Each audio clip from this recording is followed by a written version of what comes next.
Hi, my name is Candace Coughlin, and I'll be presenting the topic Errorless Teaching.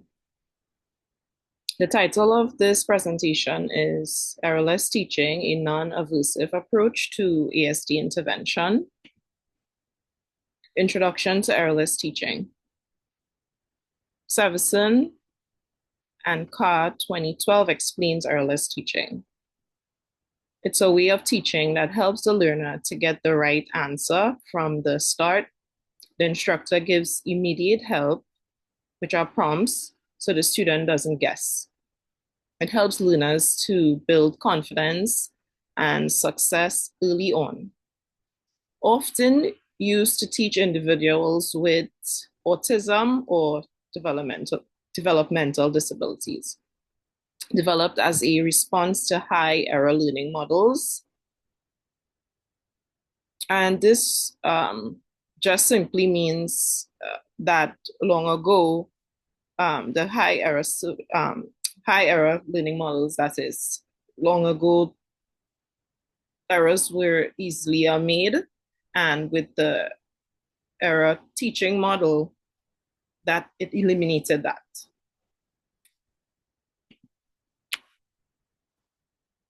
Cooper 2020 parts that make up errorless teaching, which would be simultaneous prompting, most to least prompting, time delay, graduated guidance. And to just elaborate on these different parts, simultaneous prompting, the prompt is delivered at the same time as the instruction. Most to least prompting begins with the most intrusive prompt, example, full physical, and gradually moves to less intrusive, example, gestural. Time delay, it's a delay. A delay is inserted between instruction, giving the learner or student a chance to respond correctly. Graduated guidance is a physical prompting technique where support is feeded in real time based on the learner's performance. So now I'm going to give you all a review of what errorless teaching is, right? So what is errorless teaching? It's a teaching method that prevents learner errors by using prompts and reinforcements. It's designed to ensure immediate success and reduce frustration during learning, based on the principles that errors should not be practiced or reinforced. It helps learners with autism and developmental disabilities acquire skills more efficiently. It builds confidence and minimizes negative behavioral responses.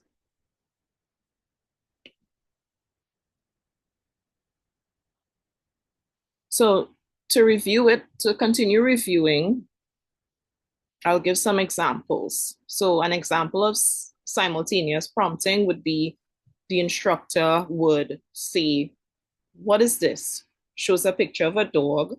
At the same time, the instructor immediately says, "Dog," and the learner repeats "dog," right? Over time, the learner will be asked this question without a prompt to see they learn if they learned it, right? So simultaneous prompting is just basically the instruction and the prompt being given simultaneously at the same time, right? Or simultaneously. Um, Another example would be most to least prompting. We can use this part to teach how to brush someone's teeth, right? So day one, a teacher physically guides the child's hands through all steps. Day two, the teacher models the steps, then child copies, right? Day three, teacher gives a verbal reminder. What's next?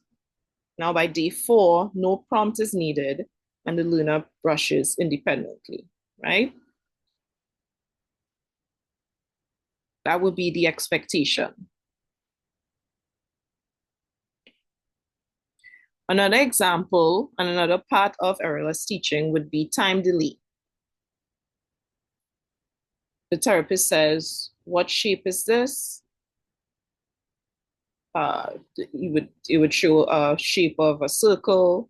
They would wait 3 seconds.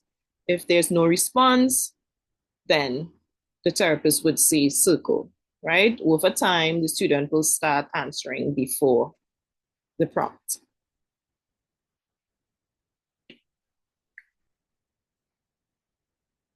Another part and an example I'll give would be graduated guidance. In this example, teaching hand washing. So a therapist would likely hold the client's wrist to guide their hand.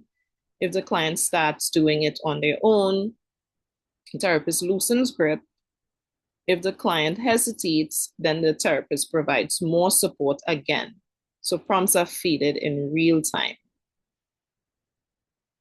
which this is a good example of of um,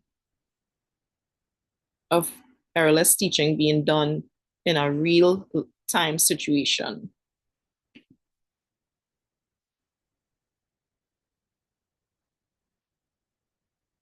The use of errorless teaching in ABA.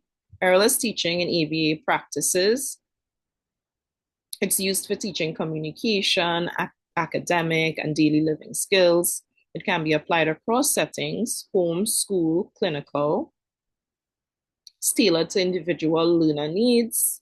It helps teach social skills, example, greetings, turn taking, conversations.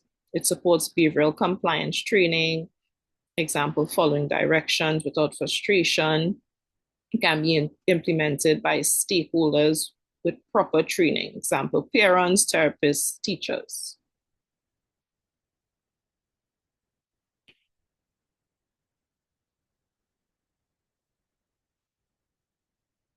So Duchamp ETAL 2007 is giving, this article gives the use of errorless training. So in errorless compliance training, we can see where errorless teaching to help students follow directions, comply without frustration. The teacher starts by giving easy tasks that the student is likely to say yes to, and the goal is to build cooperation without using punishment.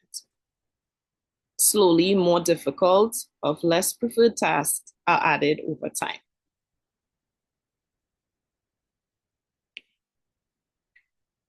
Another article, errorless teaching, is also used within discrete trial training. So discrete trial training is not actually a part of errorless training, but errorless training can be used when performing DTT, right?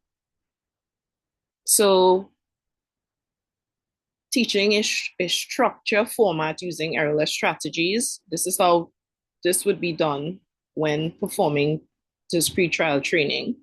It's beneficial to the instructor that's new to discrete trial training, because in this instance, as an instructor and as a new instructor, you're able to understand or relay what has to be taught to the student, because there's no errors, there's no errors that would be made. It would be easier for the teacher or the instructor to teach or present what is being taught, because of because it's there's no errors that's going to be ensued. It increases fidelity and effectiveness. It leads to fewer learner errors, which can motivate and reduce problem behaviors.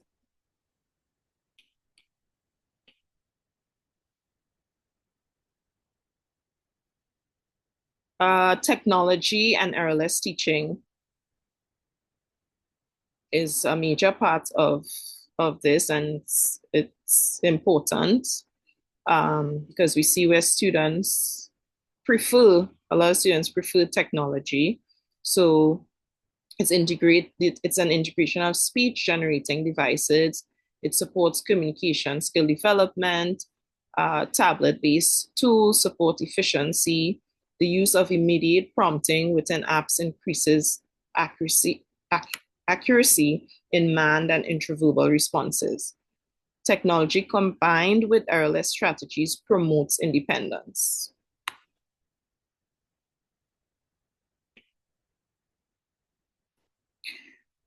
So Davis, ETAL 2018, this article talks about peer-delivered intervention, which I think it's very impactful and very important in ABA, where peers are trained to deliver social skills training using errorless principles. It's effective with teaching adults with Down syndrome and ASD. It promotes generalization and naturalistic teaching. It encourages social interaction and inclusive environments, increasing real-world social opportunities.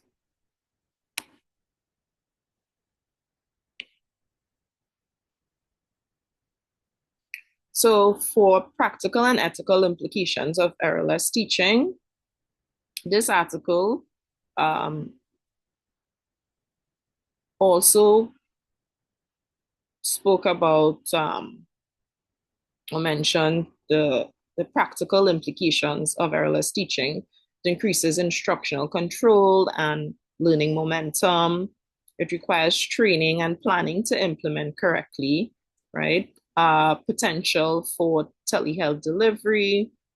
It makes it easy to teach students well, whether they're at home or in the classroom. And just to retract on potential for telehealth delivery, it just shows where with telehealth and errorless behavior, it's better managed through by the use of errorless teaching through telehealth, right?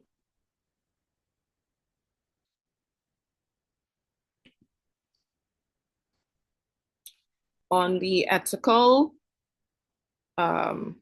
side of errorless teaching, some considerations would be to it aligns with non-aversive practices. It shows respect. It respects learners' dignity by reducing frustrations. Must ensure and avoid learners not overly prompt dependent. So this is very important as well. It once used correctly, prompt dependence will be avoided because there are strategies. There's the most to least prompting. There's simultaneous prompting. So once used correctly and we fade prompts as necessary, then prompt dependence can be eliminated. It requires ongoing data collection to confirm that strategies are effective in the learner's best interests.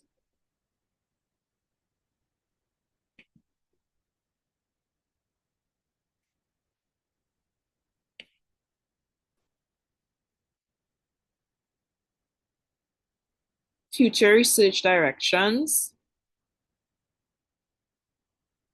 ideas for research, long-term maintenance and generalization or errorless learning, comparisons with other instructional strategies, more studies across age and diagnoses,